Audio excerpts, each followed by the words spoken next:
वाल्मीकि के दिव्य श्लोक हैं, तुलसी की चौपाई है, महावीर से व्रतधारी नानक के अनुयायी है, सत्यशील में बुद्ध के जैसे सहज सनातन सेवक सच्चे, विश्व क्षितिज में मोती जी नव भारत की अरुणाई है। पूरे सम्मान के साथ मैं आमंत्रित करती हूं आदरणीय प्रधानमंत्री नरेंद्र मोदी जी का। सभी लोग खड़े होकर दोनों तालियों के साथ मोदी।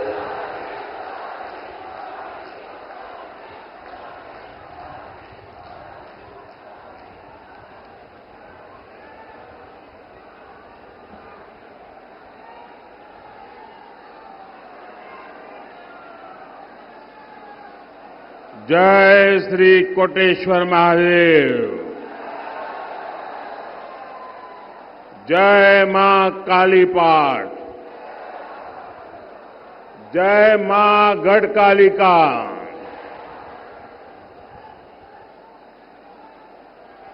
आज देश के विभिन्न हिस्सों में नववर्ष मनाया जाता है। आज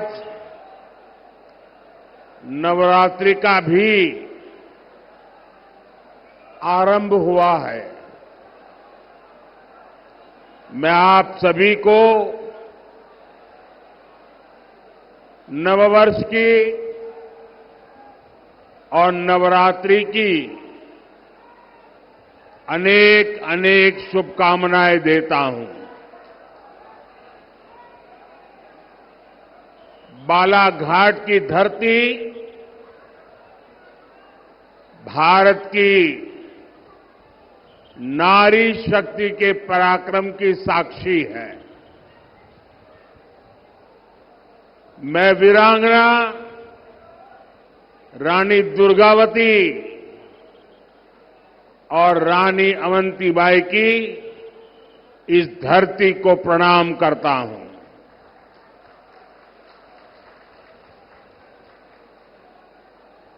आज जनता जनार्दन का ये सैलाब, ये जन सैलाब ऐसा लग रहा है जैसे केसरिया सागर नजर आ रहा है। और इतनी बड़ी तादाद में माताओं बहनों का स्नेह, उनके आशीर्वाद, ये साफ साफ दिखा रहा है कि 4 जून को मध्य प्रदेश में क्या परिणाम आने वाले हैं।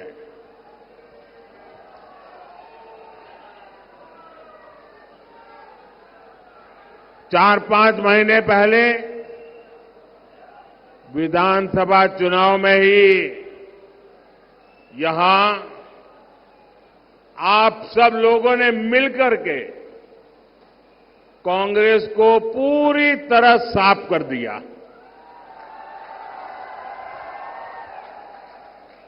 अब लोकसभा चुनाव में तो कांग्रेस के लोग भाजपा से नहीं लड़ रहे हैं, एक दूसरे से लड़ रहे हैं।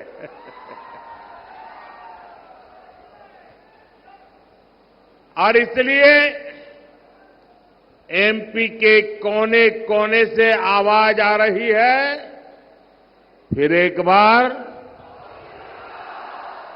फिर एक बार, फिर एक बार। साथियों, 2024 का लोकसभा चुनाव 21वीं सदी के भारत का बहुत अहम चुनाव है। ये सिर्फ चुनाव नहीं है, कौन एमपी बने कौन न बने इतने भर का ये चुनाव नहीं है। ये चुनाव नए भारत के निर्माण का मिशन है। ये विकसित भारत, विकसित मध्य प्रदेश के संकल्प को नई ऊर्जा देने वाला चुनाव है। जब G20 में दुनिया के बड़े बड़े फैसले, असंभव लगने वाले फैसले भारत में लिए जाते हैं तो हर देशवासी को लगता है उसकी ताकत बढ़ गई है।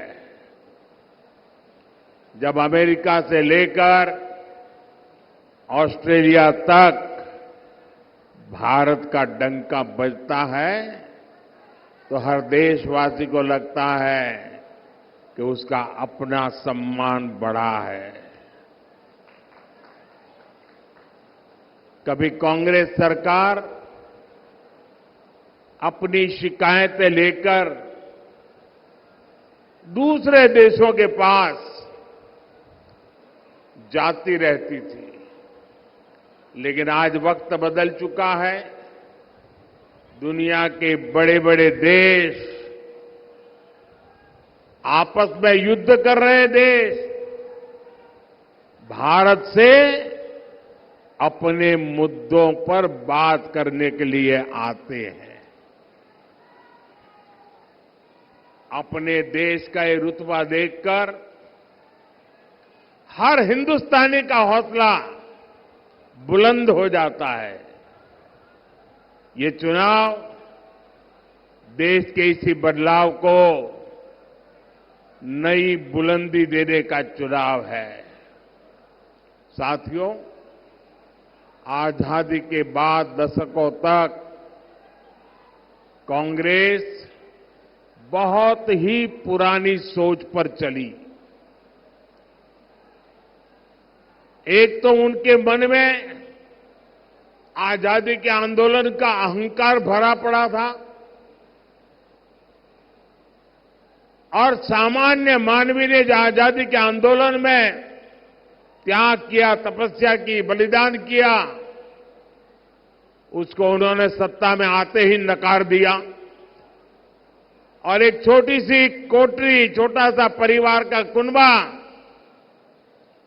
हावी हो गया और उसी की सोच देश को पिछड़ेपन की तरफ धकेलती गई।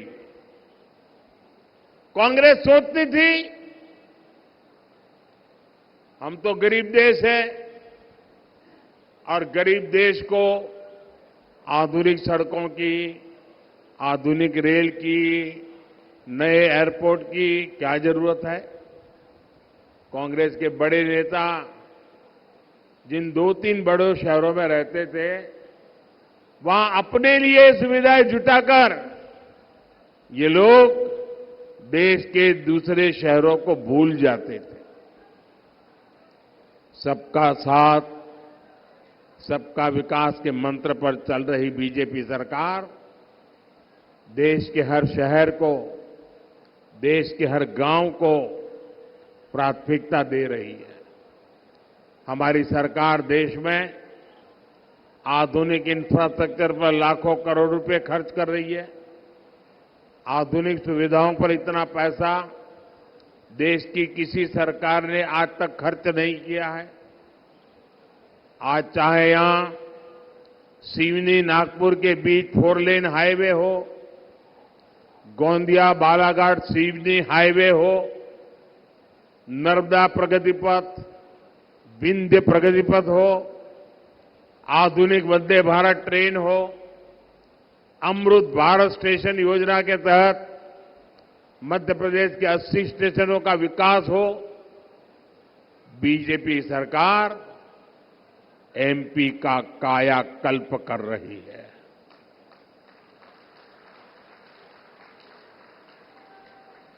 बालाघाट से गोंडिया वाली जिस ब्रॉडगेज रेलवे लाइन की नींव करीब 30 साल पहले रखी गई थी, उसे भी ये मोदी ने आकर के पूरा किया।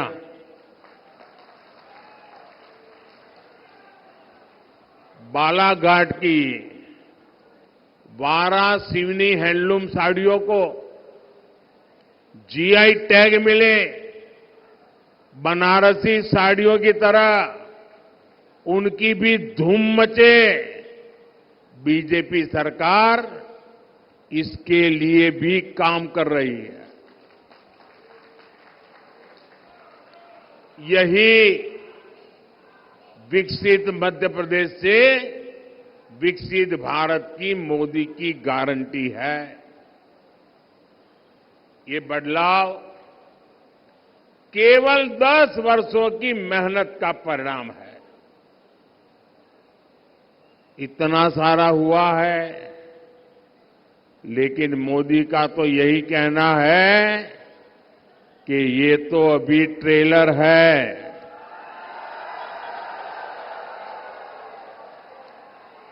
अभी तो बहुत कुछ करना है। देश को बहुत आगे लेकर जाना है। भाइयों बहनों, आप मेरी जिंदगी को जानते हैं। बहुत बारीकी से आपने मुझे बराबर देखा है, तरासा है। और आपने देखा है, मोदी मौज करने के लिए पैदा नहीं हुआ है।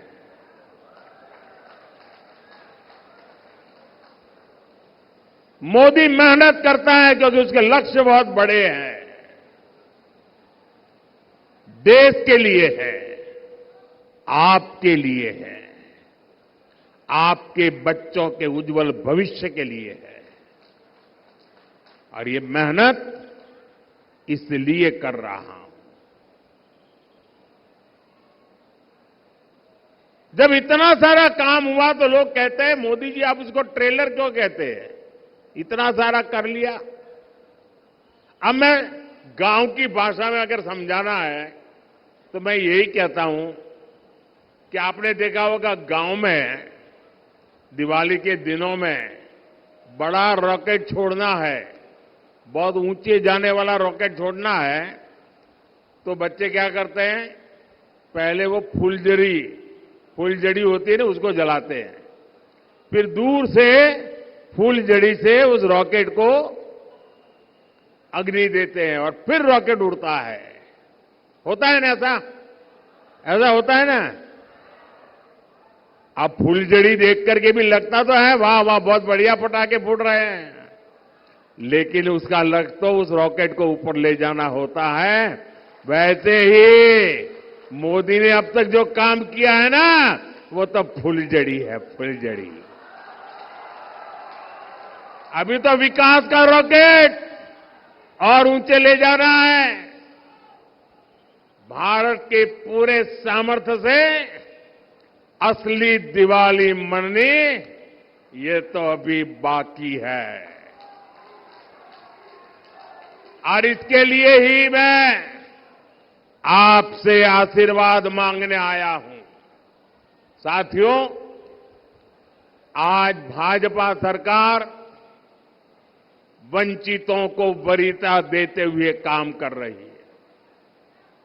भाजपा ने समाज के उस दलित, पिछड़ा, आदिवासी वर्ग को सम्मान दिया है जिसे पिछली सरकारों ने पहचान से भी वंचित रखा था। आज बीजेपी सरकार एमपी में 5.5 करोड़ जरूरतमंदों को मुफ्त राशन दे रहा है। ये राशन पाने वाले बहुत बड़ी संख्या में इसी वंचित समाज से आते हैं। एमपी के 44 लाख गरीब और वंचित लोगों को तब तक पक्का घर नहीं मिला जब तक मोदी ने संकल्प नहीं लिया। एक समय था जब मध्य प्रदेश में केवल 10% घरों में पाइप से पानी पहुंचता था। अधिकांश आदिवासी इलाकों में पानी की सप्लाई की सुविधा तक नहीं थी। हमने इतने कम समय में एमपी के करीब 70 लाख घरों में नल से जल की सुविधा पहुंचा दी है। आज एमपी के 80 लाख से अधिक किसानों को किसान सम्मान निधि का लाभ मिल रहा है। यहां का किसान जो चिन्नौर चावल उगाता है और जो मुझे भी बैट भी दिया गया, उसे अब पूरे देश में पहचान मिली है। यही नहीं, कांग्रेस ने हमारे आदिवासी भाई बहनों को जल, जंगल, जमीन के अधिकारों से भी वंचित रखा था। आज 1 करोड़ से ज्यादा जनजातीय समाज के लोग पेसा कानून का लाभ ले रहे हैं। लाखों आदिवासी भाई बहनों को वन अधिकार का पट्टा भी भाजपा सरकार ने ही दिया है। मध्य प्रदेश में हमारे युवा साथी मोहन यादव जी और उनकी सरकार गरीब और आदिवासी समाज के कल्याण के लिए दिन रात काम कर रही है। लेकिन साथियों, दूसरी ओर कांग्रेस है जो अभी भी अपनी पुरानी मानसिकता में जकड़ी हुई है। भाजपा जब देश में पहली महिला, आदिवासी महिला राष्ट्रपति के लिए आगे बढ़ी, तब कांग्रेस ने उन्हें हराने के लिए पूरी ताकत लगा दी। कांग्रेस ने कभी आदिवासी विरासत का सम्मान भी नहीं किया। कांग्रेस ने तो गोविंद गुरु जैसे क्रांतिकारियों को स्वतंत्रता सेनानी का दर्जा तक नहीं दिया था। कांग्रेस आजादी का श्रेय किसी आदिवासी को नहीं, अपने शाही परिवार को देना चाहती है। ये हमारी सरकार है जिसने गोविंद गुरु को स्वतंत्रता सेनानी का दर्जा दिया। ये हमारी सरकार ने टंटियांग मामा को सम्मान दिया। ये हमारी सरकार ने पहली बार भगवान बिरसा मुंडा की जयंती पर जनजातीय गौरव दिवस की शुरुआत की। आप मुझे बताइए, इस कांग्रेस को क्या एक भी सीट पर मौका मिलना चाहिए क्या? एक पर भी मिलना चाहिए क्या? पूरी तरह क्लीन करना चाहिए कि नहीं करना चाहिए? साथियों, कांग्रेस ने अब आजकल एक इंडी अलायंस बनाकर देश के खिलाफ बिगुल फूंक दिया है। ये लोग आपस में एक दूसरे से झगड़ते हैं, लेकिन कहते हैं कि मोदी को रोकने के लिए साथ आए हैं, लेकिन असल में उन्हें मोदी को नहीं रखना है। इंडी गठबंधन वालों को मोदी को रोकना नहीं है, देश के विकास को रोकना है। इसलिए ये लोग मोदी को गालियां दे रहे हैं, मोदी को धमकियां दे रहे हैं। मैं अपना सब कुछ छोड़कर देश सेवा के मिशन को लेकर चला हूं। मोदी के लिए मेरा भारत ही मेरा परिवार है। जो लोग अपनी तिजोरियां भरने राजनीति में आए हैं, वो मोदी को धमकी न दें। मोदी तो अपनी कमाई भी देश के काम लगा देने की आदत रखता है। मैं एमपी की धरती से बताना चाहता हूं, मोदी भक्त है महाकाल का। मोदी झुकता है तो या तो जनता जनार्दन के सामने या महाकाल के सामने। मैंने महाकाल से देश सेवा के लिए गालियां और अपमान को बर्दाश्त करना सीखा है और मैंने देश विरोधी ताकतों को अंजाम तक पहुंचाना भी सीखा है। मोदी इनकी घीधर भभकियों से डरने वाला नहीं है। साथियों, ये इंडी गठबंधन मुझसे कितना चिढ़े हुए हैं ये पूरा देश देख रहा है। मोदी देश की सुरक्षा की गारंटी देता है तो ये लोग मोदी को गाली देते हैं। मोदी कश्मीर से 370 को हटाने की गारंटी पूरी करता है तो ये लोग पाकिस्तानी की भाषा बोलने लग जाते हैं। मोदी गरीब कल्याण की गारंटी देता है, माताओं बहनों के लिए इज्जत घर बनाने की बात करता है तो ये लोग मोदी का मजाक उड़ाते हैं। बालाघाट की ये धरती, रामपायली की ये भूमि जो भगवान राम के वनगमन से जुड़ी है,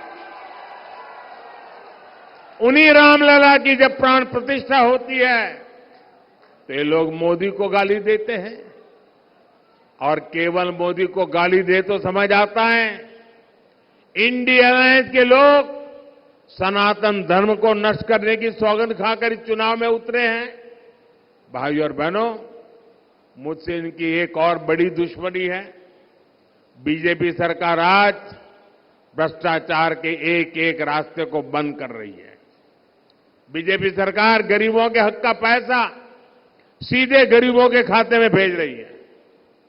जिन्होंने देश का पैसा लूटा है, अब उनके ऊपर कानून का शिकंजा भी कसा जा रहा है।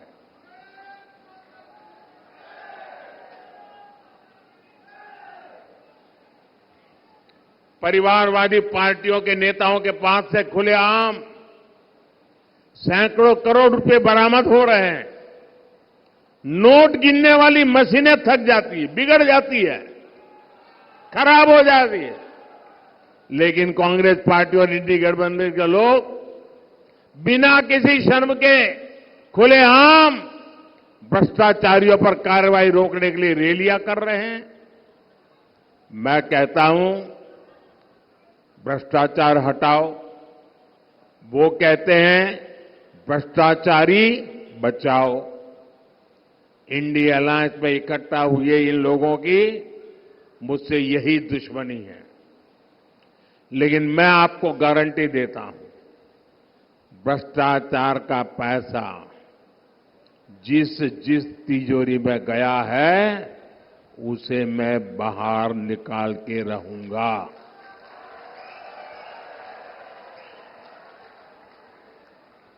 अगले 5 साल ये काम और तेजी से होगा। होना चाहिए कि नहीं होना चाहिए? सख्ती से होना चाहिए कि नहीं होना चाहिए? साथियों, तीसरे कार्यकाल में देश बड़े और ऐतिहासिक फैसले ले सके, इसलिए मुझे आपका भरपूर आशीर्वाद चाहिए।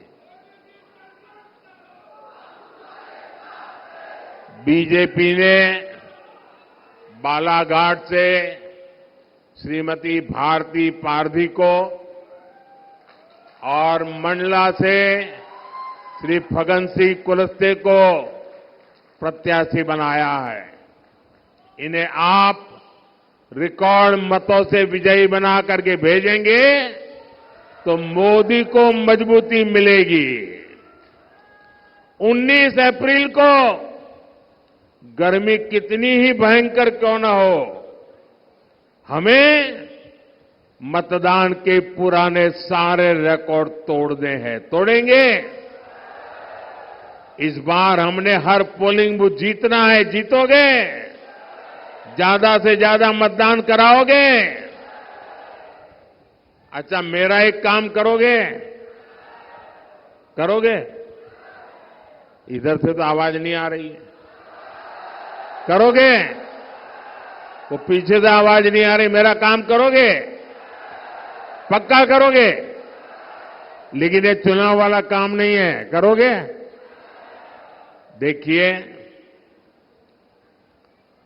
19 अप्रैल तक आप अनेक परिवारों में जाएंगे। जब उन सबको मिलने जाएं तो उनको कहना कि अपने मोदी जी आए थे और मोदी जी ने आपको प्रणाम भेजा है। मेरा प्रणाम पहुंचा दोगे? हर घर में पहुंचा दोगे? जब मेरा प्रणाम आप पहुंचाओगे ना, तो हर घर के माता बहनें मुझे आशीर्वाद देगी और उनके आशीर्वाद मेरी बहुत बड़ी ऊर्जा है, देश के लिए दौड़ने की ताकत है। मेरे साथ बोलिए, भारत माता की, भारत माता की, भारत माता की। बहुत बहुत धन्यवाद।